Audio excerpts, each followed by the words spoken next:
guys, I am going to show you today how I make elderberry syrup. I've had a few questions on how I make it, where I get it. I just make it at home, super easy. I use the recipe from Wellness Mama. She can never go wrong with her recipes. She's awesome. So I will put the link to that recipe on my post after the video, but it's super easy. You just need a few ingredients. I use dried elderberries. You can use fresh too, but I love Mountain Rose Herbs elderberries. Sometimes they're hard to get now. I usually try to get mine in November before they go out of stock. So I have this bag and it will probably last me for 5 years, but we love it and my kids love this syrup. My husband actually started taking it. So you need your dried elderberries or fresh. You need some ginger. The recipe calls for grated ginger, but this is what we use in our recipes around the house for cooking, things like that. And it is just as good as your grated. So this is what I use for the ginger. You need some cloves and some cinnamon. It can be any kind of cinnamon. And then you need raw honey. This is almost out, but we get ours from Costco and it is local honey, so it's really great. So the first thing you need to do is get 3.5 cups of water and just pour it in your pan. And then put in your ginger. It calls for 2 tablespoons, which I have already measured out. So 2 tablespoons worth. There's the ginger. And then it calls for 1/2 teaspoon of cloves. And I just use our powdered cloves we use for cooking. And then you need 1 teaspoon of cinnamon. Again, just the stuff we use for baking or cooking. Okay, and then you need 2/3 of a cup of your dried elderberries. So we'll just put those right in there.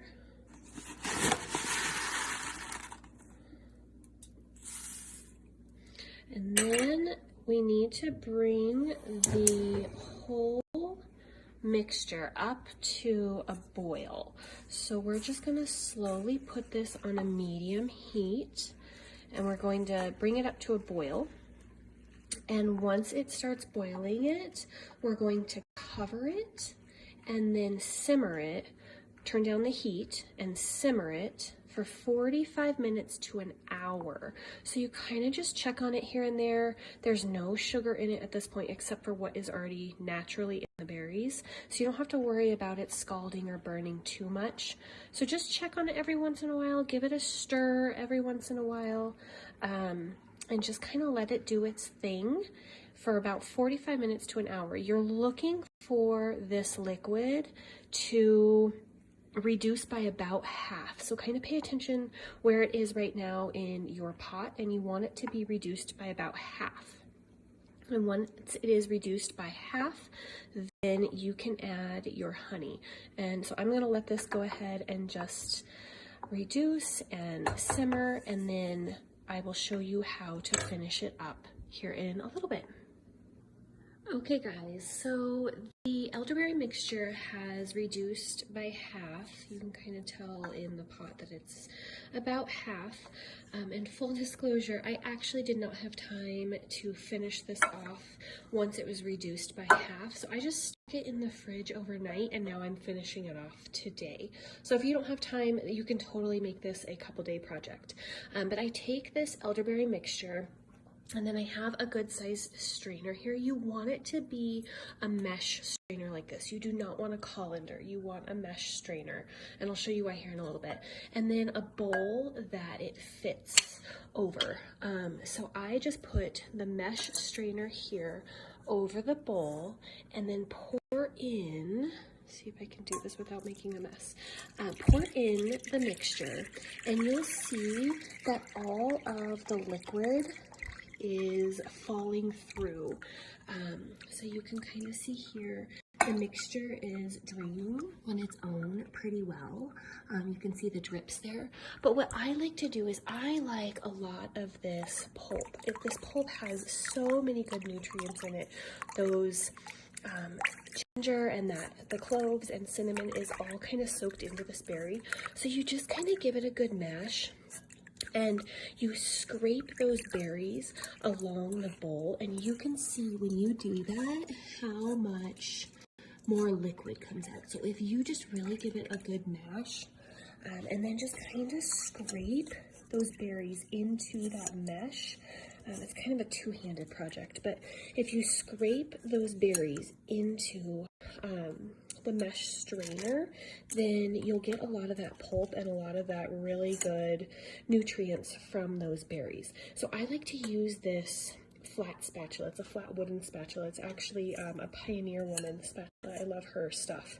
But you just need to kind of push that through and really mash it into the strainer to try to get as much of that liquid as possible. So I'm going to do that really quick, and then I'll show you what it looks like here in just a sec.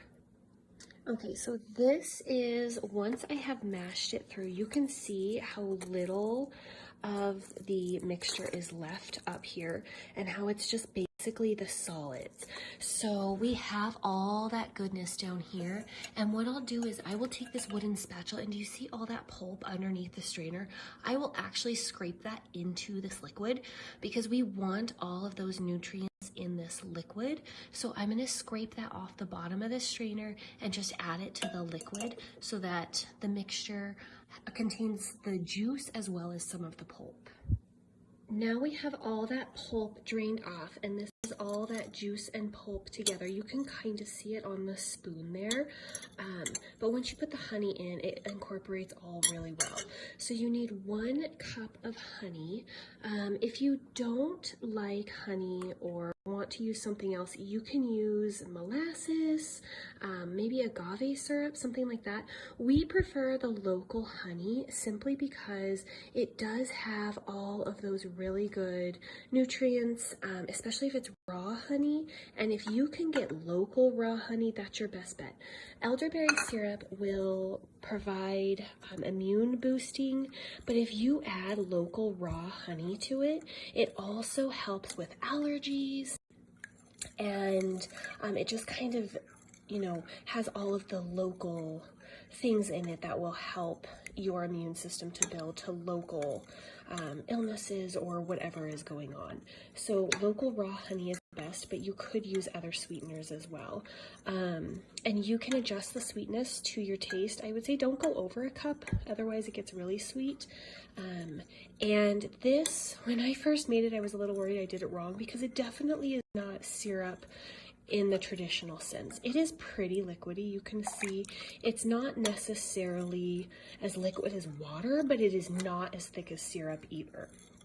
And this lasts about 2 weeks in the fridge. What I do is I usually put it in a little jar, something like this. This is one of my grandma's old canning jars, so kind of fun to use. But I put it in one of these along with a mason jar lid that you can get, you know, off of Amazon or whatever. But I put that in the fridge, and it usually keeps for about 2 weeks. You can also put it in jars to freeze. It freezes really well, so you could do the freezing.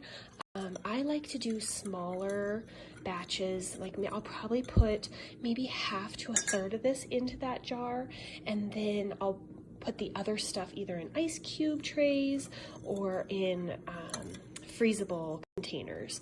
And when you are taking this, I use these big tablespoons, and my husband and I usually take, you know, 1 tablespoon or so. I'll use the smaller sized teaspoons for my kids.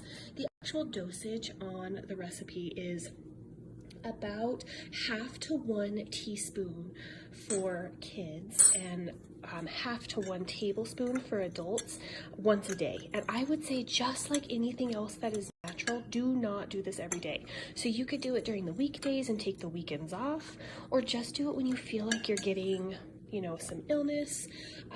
You could do it when you've been traveling like I just did it. We went on a trip and we're on an airplane, so it's super important to have that extra immune boosting on the trip. So we did it like a week before and a week after. If you have a lot of flu symptoms going around, do it then, but don't do it all day every day for all of eternity. You definitely need to take a break. It's just like anything else that's natural, any sort of medication, you need to take a break from it. So you can do some more research. Like I said, Wellness Mama has great information on her site about it. She also has an Instapot option, so you could do that as well, but this is super easy on the stove. So if you don't have an Instapot, that's not a big deal. And yeah, if you have any questions, shoot me a comment, shoot me a message, and I would be happy to answer any questions you have, or if you have anything you'd like to talk about with elderberry syrup or how it has worked for our family, I'd love to answer any of that. And I just hope that you guys really enjoy this recipe as much as we do. Thank you.